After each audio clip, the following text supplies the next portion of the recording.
শেখ হাসিনা এখন কোথায়? সবাই জানেন তিনি হিন্ডন এয়ারবেসে আছেন। আসলেই কি তাই? চলুন জেনে নেওয়া যাক তিনি এখন কোথায়, তার পরিকল্পনা কি, কোন দেশে যাবেন।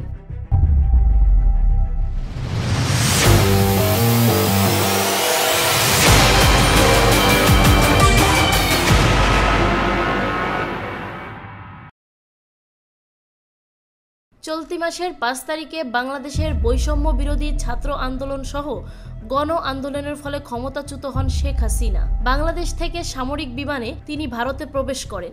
ভারতে গাজিয়াবাদ হিন্ডন এয়ারবেসে তার বহনকারী বিমানটি অবতরণ করে।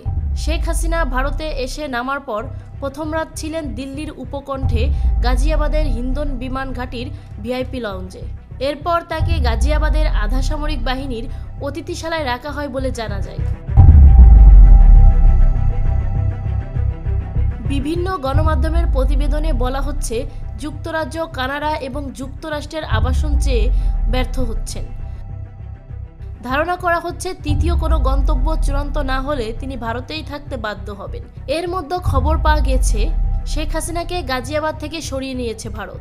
দিল্লির বিশ্বস্ত সূত্র ব্যবহার করে কয়েকটি গণমাধ্যমের প্রতিবেদনে বলা হয়েছে, শেখ হাসিনাকে রাতের অন্ধকারে হেলিকপ্টারে রাজধানী দিল্লির কোথাও সরিয়ে নিয়েছে ভারত। ফলে শেখ হাসিনা এখন আর উত্তরপ্রদেশে নেই। উত্তরপ্রদেশ থেকে দিল্লিতে স্থানান্তরের কোনো গাড়ি বহর ব্যবহার করা হয়নি। প্রতিবেদনে বলা হয়, আকাশপথে হেলিকপ্টারে চাপিয়ে তাকে ভারতের অভ্যন্তরে দিল্লির কোথায় সরিয়ে নিল সেটি নিশ্চিত হওয়া যায়নি। অনলাইন গণমাধ্যমের ওই প্রতিবেদনে আরও বলা হয়, ১০-১২ দিন আগে দক্ষিণ দিল্লিতে গভীর রাতে আকাশে হেলিকপ্টার মুভমেন্ট করতে দেখেন। অত রাতে দিল্লির আকাশে হেলিকপ্টার চলাচল কোনো স্বাভাবিক ঘটনা না থাকায় অবাক হন বাসিন্দারা। হেলিকপ্টারের মুভমেন্টের ছবিও অনেক সোশ্যাল মিডিয়ায় পোস্ট করেছেন। অন্যান্য ঘটনার এবং লোকেশনের সঙ্গে মিলিয়ে দেখে বিশেষজ্ঞরা মোটামুটি নিশ্চিত ধারণা করছেন যে ওই দিন হেলিকপ্টারে করে শেখ হাসিনা ও শেখ রেহানাকে দিল্লিতে নিয়ে আসা হয়েছে। দিল্লির ভিতরে সামরিক বাহিনীর অনেকগুলো হেলিপ্যাড রয়েছে। তার কোনো একটিতে নামে এবং তারপর সেখান থেকে গাড়িতে নিয়ে যাওয়া হয় কাছাকাছি কোনো গোপন ঠিকানায়।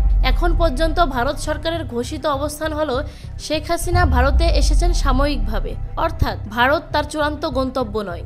অন্য কোনো দেশে যাওয়ার পথে তিনি ভারতে থেমেছেন, এটাই এখন পর্যন্ত আনুষ্ঠানিকভাবে দিল্লির বক্তব্য। ভারতের পক্ষ থেকে তৃতীয় কোনো বন্ধু দেশে তাকে পাঠানোর চেষ্টা চলছে।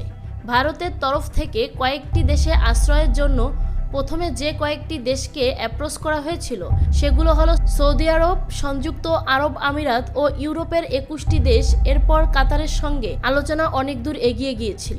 তবে শেখ হাসিনাকে রাজনৈতিক আশ্রয় দেওয়ার ব্যাপারে অনানুষ্ঠানিকভাবে আলোচনা হলেও কোনো সিদ্ধান্ত চূড়ান্ত হয়নি।